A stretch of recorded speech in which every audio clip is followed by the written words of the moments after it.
Hey guys, welcome to Pistons Talk Podcast post-game show. The Pistons just got done playing the Toronto Raptors. They got a win tonight and they secure a playoff spot. So that is something that I know a lot of us were keeping an eye on. The Detroit Pistons are officially locked in for the playoffs. We're going to go over these quarter notes, and then after we're done with these quarter notes, we'll open up the show to questions, comments, overall thoughts. If you guys want to drop a comment about the Detroit Pistons officially being in the Eastern Conference playoffs, want to drop a comment about what you saw tonight, concerns, anything like that, that's what the YouTube live chat is for. But let's get into it, you guys. So, first thing to note, no Tobias Harris. He re-injured his Achilles. He's got Achilles tendinopathy. No Cade Cunningham. He was actually listed questionable, which is a good sign because Cade was doubtful. He got upgraded to questionable. Could he play tomorrow? Maybe. Not really sure. I have to wait and see when the injury report does come out. But to start this game, I was kind of nervous because Toronto was playing with a lot of energy. They were playing like a team that got beat pretty badly last night against the Portland Trailblazers. And the Pistons defense, I thought, for the first 4 minutes was very lackadaisical. And JB basically called a timeout, the 7:42 mark. And the Pistons went on a run immediately after JB called that timeout. 12-0 run to be exact. Malik Beasley obviously just doing his thing like he always does. He hit three-pointers to help the Pistons kind of get a lead there. But, the Raptors fought back. They take their timeout. They go on a 7-0 run, and they just seemed like they were a team that just had more energy for a majority of this game, and the Pistons still found a way to win this one. And it's kind of crazy for me to say that. Like I felt like the Raptors just did not give up. They weren't going to lay down, kind of like how the Pistons are. But to end the first quarter, Pistons dropped 29, Raptors dropped 28. Going into the second quarter, we just give up so many offensive rebounds, and it's very, very frustrating. I know I'm frustrated watching it. I don't know how you guys um, are when you're watching these games, and you just see the way that we can't really secure these defensive rebounds. But I felt like just our defensive rebound tonight was really bad. Um, Something I did notice, and I think we definitely have to clean up come playoff time because if you're not securing rebounds, that's just more possessions for your opponents. But Tim Hardaway Jr. He's really stepped up since the Cleveland game, and he's a player that I think a lot of us. It's a love-hate relationship because when he's really in his groove and when he's scoring, um, he adds stuff to this team that we can talk about positively. But when he's in slumps and maybe he only scores 5 to 9 points a night, when he's in those slumps, it's really very frustrating because we know that he can get hot and he can hit shots. He's just a very, inconsistent player, but he's really been in the groove as of late over the last week. And I'm happy for him. He actually, I don't know if you guys saw this, he actually passed Kobe Bryant for all-time three-point makes in his career, and he passed Chauncey Billups as well, and he's creeping up in the top 25 in NBA history. So shout out to Tim Hardaway Jr. for just being a three-point sniper for the majority of his career. But Dennis Schroeder, got to the line late in this second quarter. And I really felt like the Pistons were very fortunate to get a 10-point lead going into half because this game was just back and forth. This was a game of runs. There wasn't really a whole lot of defense played in the first half, in my opinion. Even Asar kind of said that in a post-game interview with FanDuel, saying like, we just need to lock in and, don't take this team for granted. Don't ask them, don't underestimate them because, they can upset us if we don't pick our shit up. But going into half, Pistons had a 65-55 lead to go into halftime. Coming out of halftime, I thought this game was over. I don't know about you guys. I went downstairs for about, I don't know, 20 seconds, and it was almost a 20-point lead. I was like, wow, crazy. Pistons going an 11-0 run. Jalen Duren, we're probably going to talk about a lot in this post game podcast. He was so impressive tonight. He had over 20 points, 18 rebounds, 6 assists. I believe he also had 3 or 4 blocks. Just a really good game by him. And he did it against one of the better centers in the NBA in Yoka Pertl. And, Jalen Duren, I think a lot of us have had questions about, like, when Kate's not out there, can Jalen Duren create his own offense? Well, he did tonight. Obviously, he still doesn't really have that 12 to 15-foot jump shot that a lot of fans want him to have. But I think the way he really just scored tonight was just down low in the pose, put back shots, and he took advantage of being the stronger center tonight. There's not too many centers I really think that can, out muscle him and just out strength him. And almost had a 20-20 game, which honestly, I was really surprised when I saw that he did grab 18 rebounds, but he was just playing his ass off tonight. So you have to just tip your cap to Jalen Duren and the effort that he's been giving the Detroit Pistons since the calendar year in 2025. But I mentioned I thought the game was over in the third quarter, but the Raptors go on their run. They go on a 9-0 run, and this was an 18-point lead at one point. They got it all the way down to 8 because the Raptors just would not go away. Jamal Shved, good lord, like that guy is probably one of the toughest perimeter defenders I've ever seen. I know we've seen the Raptors 4 times this year, but every time we play the Raptors, he always just catches my attention. Just the way he could defend, the way that he can get to the free throw line and score. Uh, Toronto's got a really good guard in Jamal Shved. Like, if you remember, him and Marcus Sasser both went to the University of Houston, but man, like that guy is just tenacious defensively. But we get into kind of like the later part of the third, and the Pistons pick it up, give themselves some separation to get a 93-77 lead, and they went on an 8-0 run to end the third. And THJ hit a beautiful buzzer beater three to help them extend that lead. Going into the fourth, Raptors go on a 12-0 run. Like, they got this game within 4 points, and I started getting nervous because it seemed like they had a lot of momentum in that fourth quarter. But Dennis Schroeder, I really thought, calmed the Pistons down. He was that veteran presence. He got them a bigger lead, got it extended to 10, and then the last 2 minutes, the Raptors just did not have enough in the tank. But Pistons win this one tonight, you guys. 117-105. They are locked in for the playoffs, and this is the first time the Detroit Pistons have swept the season series against the Toronto Raptors since 1997-1998. So it's been a long time since the Detroit Pistons have beaten the Toronto Raptors 4 times in a row. I was kind of surprised about that. So it's been since Grant Hill since the Detroit Pistons have swept the season series against the Toronto Raptors. But this is a really good win.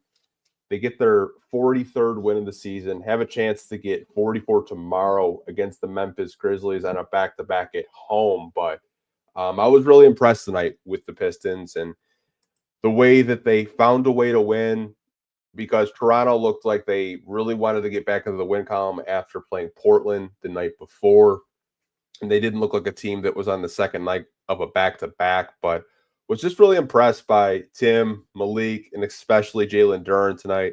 I think if you watch this game, Jalen Duren just really affected the game on the glass, scoring and protecting the rim. So you do have to just give Jalen Duren the MVP of tonight. I am going to just to read some box scores for you guys. If you didn't catch the game, or maybe you're probably not going to watch the game because it was against the Raptors, I don't know. Sar Thompson tonight, 15 points, 7 rebounds, 4 assists. He had a really good game as well. Tim Hardaway Jr., 23 points, 5 out of 9 from 3, Jalen Duren, 21 points, 18 rebounds, 6 assists. Dennis Schroeder, 16 points and 7 assists and 4 rebounds. Malik Beasley, 21 points, 4 rebounds, 2 assists. And then off the bench, leading scorer was Marcus Sasser with 10 points and 4 rebounds. But just a really good team win by the Pistons tonight. I do want to open up the show though for any questions and comments. If you guys are watching live on YouTube right now, I see we have about two questions, two comments, or now we got three. So we're gonna put them on the screen and just open up the show with you guys right now. First comment of the show is Shift God saying, "What up, though? What up, Shift? Hope you're doing well, man." And I see that you switched your profile picture from John Cena to the Detroit Bad Boys. I mean, people are locked in with the Pistons making the playoffs. Today was just a good day in Detroit sports. The Tigers won their home opener against the White Sox. The Red Wings beat a very good Carolina Hurricanes team, and the Pistons beat the Raptors. So we got 3 dubs in Detroit. I mean, you love to see it. You love to see when all 3 teams win. And I feel like all the teams in Detroit are on the come up. The Lions are, Super Bowl contenders. The Red Wings, their schedule is really tough. If they can sneak into a wild card spot, possibly if they finish strong. The Pistons locked in the playoffs for the first time since 2018-19. And the Tigers are currently in first place in the division. Now, I know it's really early for the Tigers. They're 3-4. They have a chance to go to 500 tomorrow against the White Sox, but really happy just for all the sports teams in our city. Got a comment from Mr. Zone. I will assume Tobias more than likely will not be playing for the rest of the regular season due to be on the cautious side. I'm not really sure if Tobias will or will not play for the remainder of the season, Mr. Zone. What I will say is Achilles injuries can be very scary, and you don't want him to rupture it. The injury report said it was an Achilles tendinopathy, which was the same injury that kept him out for 3 games. He played a half last game, and then I think he re-aggravated or re-injured it. Could he play to end the season? Possibly, but I mean, if the Pistons feel like they're comfortable and they're happy with where they're at, maybe they really want to play the Knicks in the first round and not the Pacers. Maybe you could get a rested Tobias, possibly a rested Cade. Don't know if Cade's going to play. For the remainder of the season. I think what the Pistons are doing right now is just making sure all those other guys are just rested up and make sure they don't play injured to finish off the season and possibly in the playoffs. Like you don't want an injured Cade Cunningham on a calf contusion or an injured Tobias Harris on an Achilles tendinopathy. So I think the medical staff is just being very careful with both of those injuries because they want both of those guys to be 100% ready for the playoffs, whether the Pistons play the Pacers or the New York Knicks in the first round. And I'm going to have to get used to saying that because last year, man, I don't know. Last year was just last year felt like a dream. Like 14 wins to win in 43. It's honestly insane. So you got to give JB Bickerstaff just like coach of the year, in my opinion. Like what he's done is absolutely insane. Got a comment from Drew Thomas. Tim has been killing it lately. He really has. And like I've mentioned with you guys before, like when Tim Hardaway is making shots, when Tim Hardaway is just feeling it from 3, scoring at all 3 levels, getting to the free throw line, getting those charges, like he can really impact your basketball team. I honestly think that like if you get this type of production out of Tim Hardaway in the playoffs, Pistons are going to be a very hard team to beat because you're going to have Cade back, you're going to have Tobias possibly back, and Malik off the bench. Who really knows where Jaden Ivey is possibly at in a return? We should get an update in about a week or so with how close he possibly is going to. We'll probably get an update in a week to see if he's actually going to be ready for the playoff. I'm not going to say, he's 100% going to be ready. Looked like he was still kind of laboring his leg in a lot of these shoot around clips that these reporters are putting out, but um, we'll see. We'll see. But appreciate the comment, Drew. James, I hope they get the Pacers in the playoffs. Bring it on. Pistons Pacers. I've gone back and forth, James, between the Pistons Pacers first round series and a Pistons Knicks first round series, and I would rather have Pistons Knicks, and probably not the same reason why you would want a Pistons Pacers series. The reason why I would rather have a Pistons Knicks first round matchup is the national spotlight that the Pistons would get. Because if the Pistons play the Pacers in the first round, we're going to be on NBA TV. Okay. Which, not poo pooing NBA TV, but you get Pistons Knicks in the first round. You're on ABC, spotlight's on you, all the eyes are on you. I honestly would rather have that than play the Pacers in the first round. I know a lot of fans just, they want to play the Pacers. They want to rekindle the Pistons Pacers rivalry. I get it. I get it.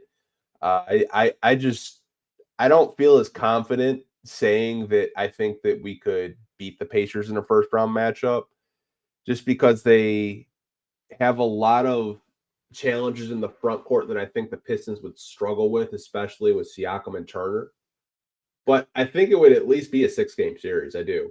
I don't think the Pacers would sweep the Pistons, but I think the Pistons match up a little bit better with the New York Knicks, and you don't know how healthy Jalen Brunson is going to be. I know he got cleared recently for basketball activities, so we're gonna have to see how healthy that ankle possibly is. But I'm not mad at you for wanting the Indiana Pacers in the first round. I get it. Like, as a Piston fan, I 100% get it. But I'd rather have that national spotlight personally because it's not just going to be fans watching. It's going to be other NBA players that didn't make the playoffs. It's going to be, national people that are going to be watching that as well. And the more eyes that are on the Detroit Pistons in the playoffs, I think the better, because you're going to have way more people talking about the Detroit Pistons and, kind of giving them that national spotlight that I think that they deserve this season. Like, Pistons have been one of the best stories, in my opinion, in the NBA, going from 14 to 43 wins. We could possibly, get up to 45 wins to end the season. Haven't done that since the go into work era. So I'm really hoping the Pistons can at least get 45 wins this season with the remainder of the schedule. If they don't, I won't be too disappointed because I didn't really expect them to win over 40 games this season, but really hoping they do get at least 45 wins. Got a couple comments from Moses Rios. Now I can take the Magic and the Hawks off my alert now that Detroit clinched. You were not the only one that was actually bringing this up in these post game shows. I know a lot of Pistons fans were worried because the Hawks went on a 5-game win streak and they were only a couple games back of the Pistons, possibly trying to sneak up to that 6 seed. Especially with Orlando. Orlando's been winning a lot more recently. Paolo Banchero and the Magic have kind of figured it out. Really late in the season, they're probably going to be They're going to be fighting for play-in spots. But both of those teams, I think, can definitely give the Cavs or the Celtics maybe a game or two. Both of those teams, like the Hawks, in my opinion, like Trae Young in the playoffs is really good. The Magic, I don't really trust as much just because they're a very poor shooting team, especially on the perimeter. But they're pretty scrappy defensively. But yeah, we can kind of take those off and not be as worried or, kind of be a pessimist and say, oh, crap, we're going to fall back into the play-in. With the win tonight, you can't fall into the play-in. You're automatically guaranteed for a playoff spot. So, do you believe that the Pistons need this little baby step, like lose early and then come back stronger next year? That's what Perkins said. I'd have to watch what Kendrick Perkins said. If Kendrick Perkins is saying losing the playoffs early and come back come back stronger next year. I could see what he's saying. We were having those same conversations when they went 44-38 under Van Gundy. When we played just 4 competitive games against the Cavs, but then we really didn't make the playoffs again until Dwayne Casey took over with Blake Griffin, which I think this core is more of a bright future and more of a long-term stability where they could make the playoffs again next season. Um, I don't want to rule anything out, Moses. I think this team, when it's at its best, when it defends, when it locks in, they can hang with anybody, in my opinion. But nights like tonight, where they don't really secure defensive rebounds, they're very late to close out on 3-point shooters. That's what I worry about. That's what I worry about when you're matching up with an Indiana or a New York or even a Milwaukee, for example. Because like if you're not rebounding the basketball and closing out on 3-point shooters, then they would have a field day with the Pistons. But we've seen the Pistons when they're locked in at their best, defending, communicating, just being disruptors out there. They can hang with anybody. And I think that's the thing right now with this team where it's frustrating because we've seen when they're locked in and they're just beating teams like the Cavs game. I'll throw as an example because it's a recent victory. Like when they're locked in like that, they can hang with anybody. They can beat anybody. But I mean, you could use the Washington Wizards game recently where they kind of underestimated them, and they're like, it's the Wizards, like we can beat the Wizards. Like that's the thing that I worry about, where maybe they're not taking their opponents as seriously, but it's the playoffs. I'm sure that they'll take those guys seriously, but you can kind of get what I'm saying. Like the rebounding concerns me, and the closing out on 3-point shooters, because the Raptors had a lot of wide open threes tonight. And it's not like the Raptors are this powerhouse in the Eastern Conference. They're improved a little bit since the trading deadline, but I still kind of worry about those areas come playoff time, because come playoffs, like there are plays that they haven't seen before, and I'm sure the coaching staff will get them very prepared for it. But playoff basketball is a lot different from regular season basketball, and I know you guys um, are aware of that. Mr. Longitude, Cade hasn't reached 70 games yet in a season. In his career, this is concerning. He made it to 65, um, which he will be eligible for All NBA, which he will make an All NBA team, in my opinion. I'm not really too concerned that he hasn't made it to 70 yet. I mean, he could flirt with 70, if he comes back tomorrow and closes out the rest of the games, Mr. Longitude. But I mean, if you're getting a good like 65 to 68 games a year out of these players, like I'm not really too concerned. I haven't really been like a person that's like really, I guess, fixated with games played, obviously, because players get hurt. It's a long NBA season at the end of the day. Obviously, we don't want injuries like we had in the previous regime where players just don't play, or we traded for players that are already injured.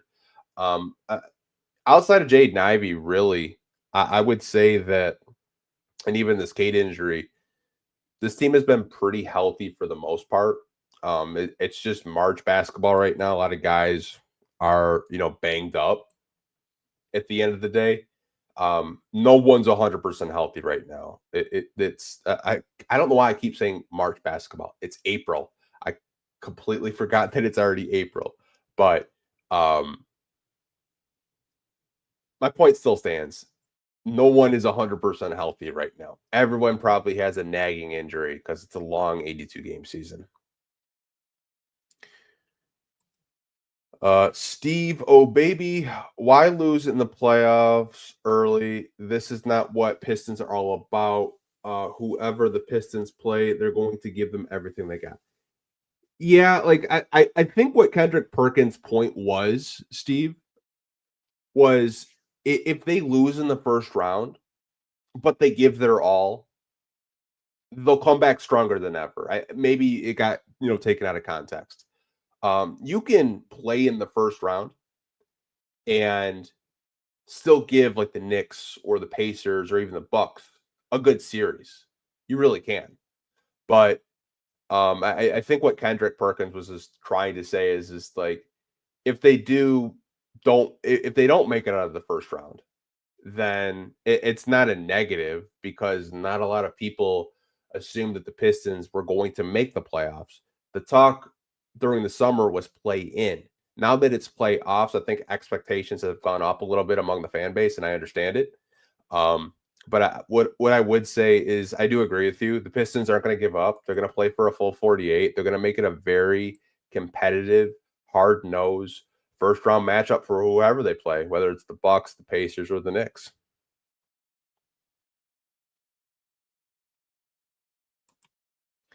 Tobias Harris could help the bench unit a lot in the playoffs if they play Tim Hardaway Jr. and Beasley early in the first, more scoring.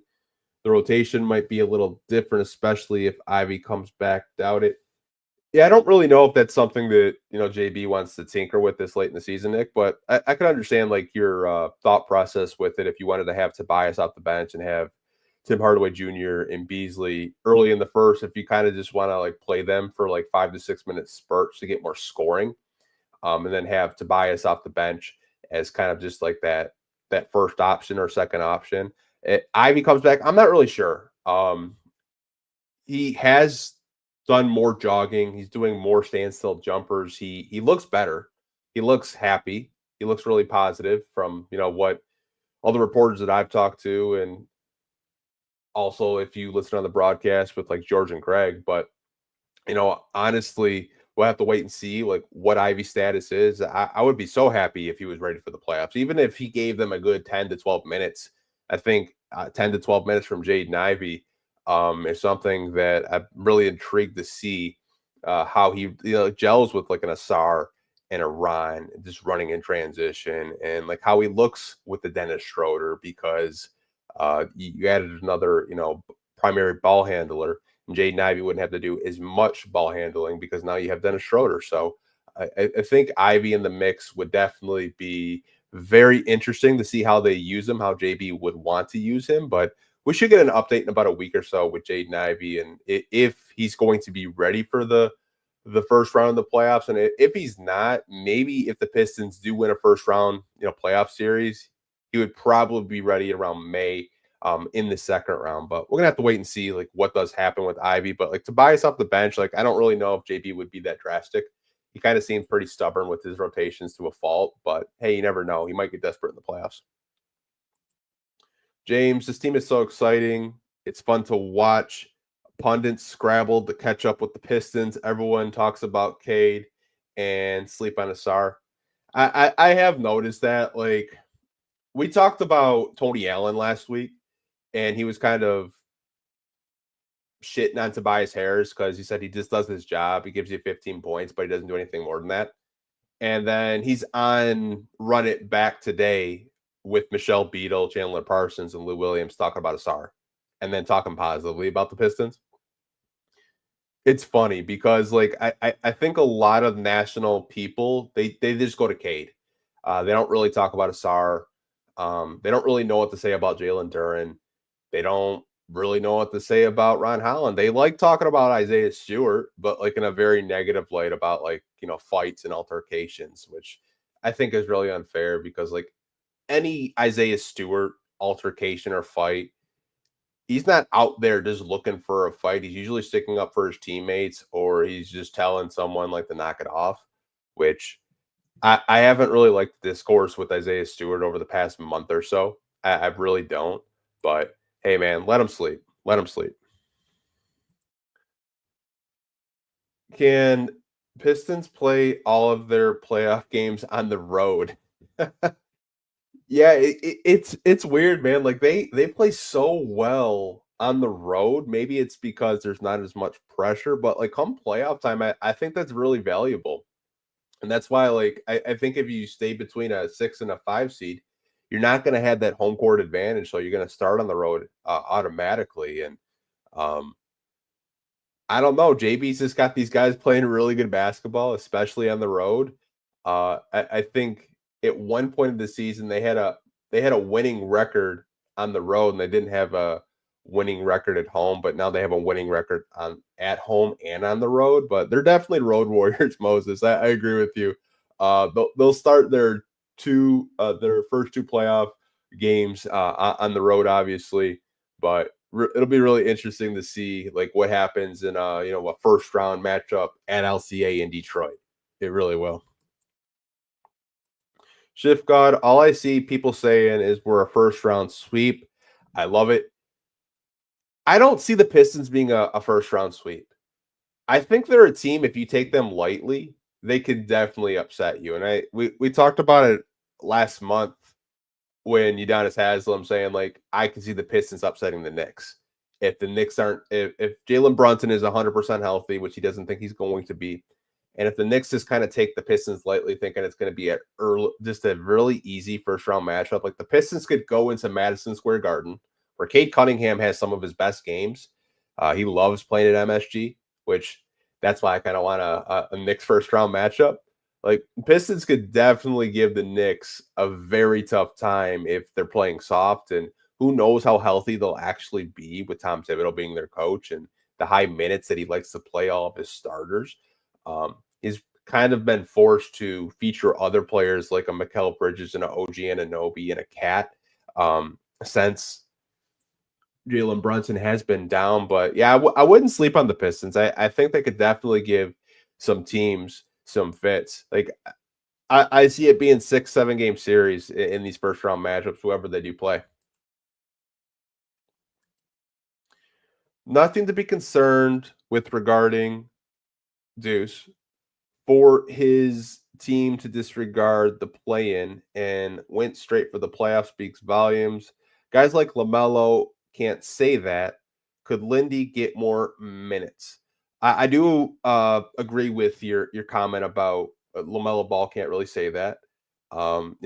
Cade this season said he wanted to be like the Detroit Tigers, going into last summer, kind of, being that surprise team, making the playoffs, and having the city kind of support the Pistons. And I went to a lot of Pistons games this year, and I could tell you very early on, not too many people had too much confidence in this team.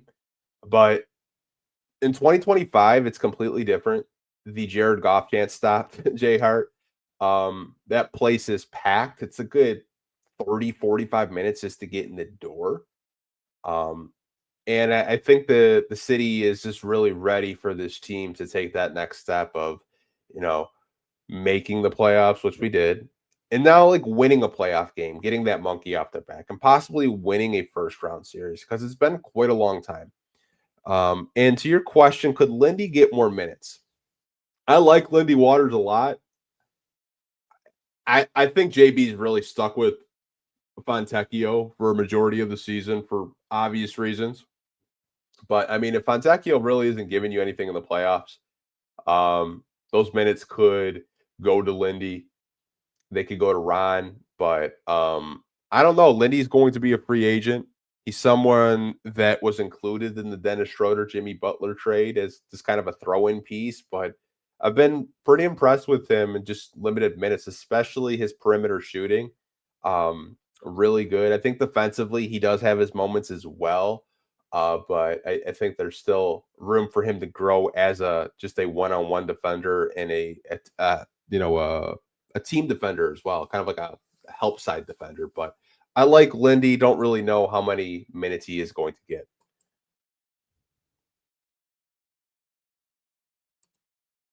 How did JB do in his first year in Cleveland? I can look that up. I can look that up for you. Hold on. Let me look it up. Because he had an interim year. So if you want to like add the two. So I actually looked this up recently. It's kind of funny you actually asked that. So JB Bickerstaff's first year in Cleveland, um, he did 22 and 50 in 72 games because it was a shortened season. If you guys remember, because it was like the COVID season was kind of weird. They only did 72 games, but the very next season he went 44 and 38.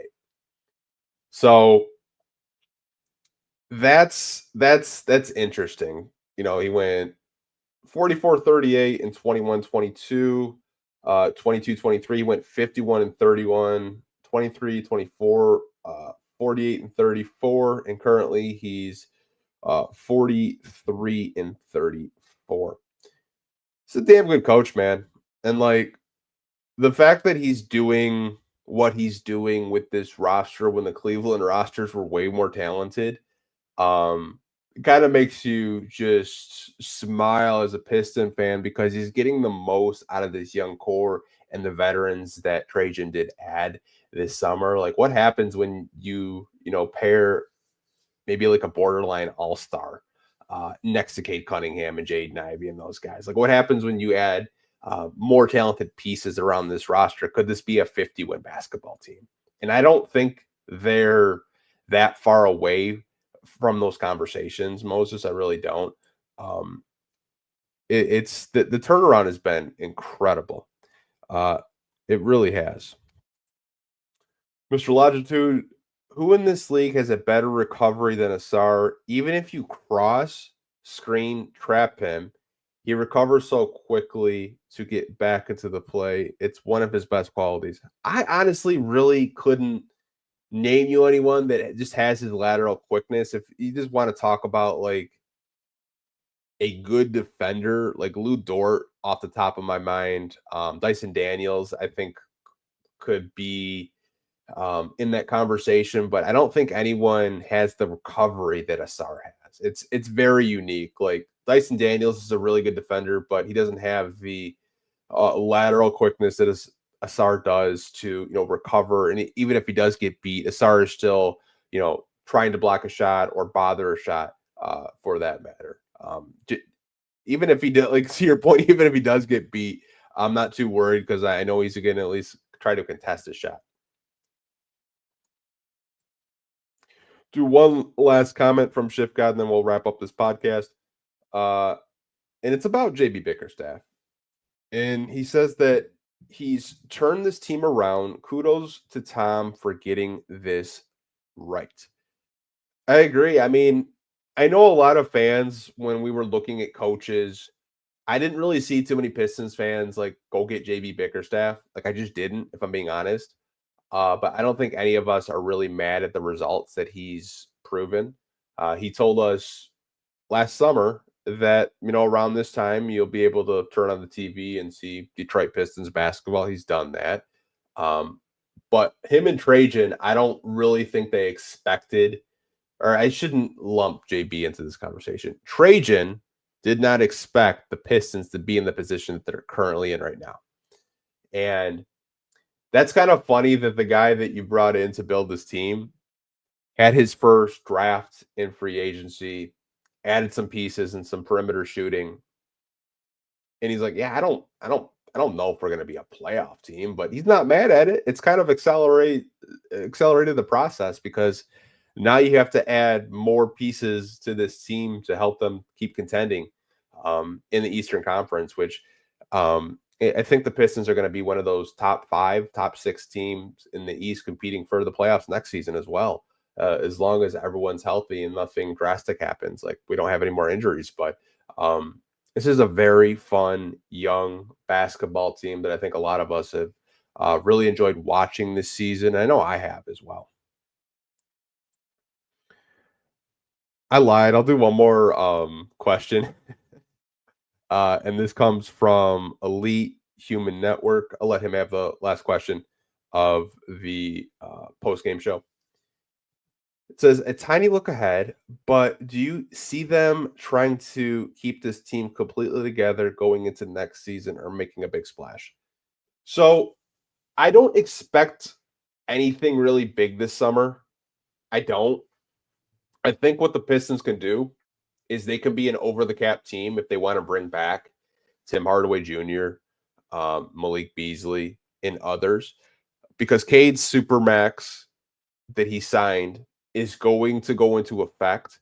And with him making all NBA team, it's going to take a couple $1 million away from the Pistons' projected $24 million in cap, and that's okay. The fact that Cade is having an all NBA season means that he's in conversations of being a top 10, top 15 player. And I'm completely okay with that. And I'm sure you guys are as well. I think they could. They could. There could be a situation where they could renounce everyone's rights and just re-sign Malik Beasley to a mid-level exception and maybe sign a player or two. I don't expect them to make a big splash right now. I know there's been a lot of talking points with like Nas Reed, but I don't know if too many Pistons fans want Nas Reed anymore. But there's been players like that brought up. There's been players like Devin Booker brought up this year by Pistons fans. But honestly, I think what I would tell you guys is they'll re-sign the guys that they feel that can help this team win, and I think Malik Beasley is one of them. They'll have a conversation about Tim, but I wouldn't really expect too many crazy moves this offseason, unless a deal just falls on Trajan's lap that he can't refuse. Like, and I don't know what a deal like that could possibly be. But if I had to guess, I think they bring back a lot of the veterans that help them get to the point that they're currently at right now of being a playoff team, winning over 40 games, and really changing the culture here in Detroit. But I am going to wrap up this podcast. Schiff got Trajan really threw a curveball at everybody. Yeah, maybe he said that on purpose. Maybe Trajan's like, yeah, I don't think they'll make the playoffs. I don't really know. If he did that, it's funny. I've never talked to Trajan or even met him personally, but I mean, if he has a sense of humor like that, that'd be hilarious. But I'm going to wrap up this podcast, you guys. Appreciate all 67 of you that are watching live right now on YouTube. If you can on your way out, hit that like button, subscribe if you are already subscribed. We're on the road to 30,000 subscribers on this YouTube channel. Would greatly appreciate it if you could. If you're an audio listener, want to do us a favor, help us grow on the podcast side, make sure to give us a 5-star review wherever you do get your podcast. We're on every podcast platform out there, you guys. But we'll see you guys tomorrow, and we're going to see you guys Sunday. So tomorrow we have the post-game show immediately after the Pistons-Grizzlies game. And on Sunday, we're going to have another Detroit Pistons beat reporter, Corey Woods. Is going to be joining us on Sunday as well.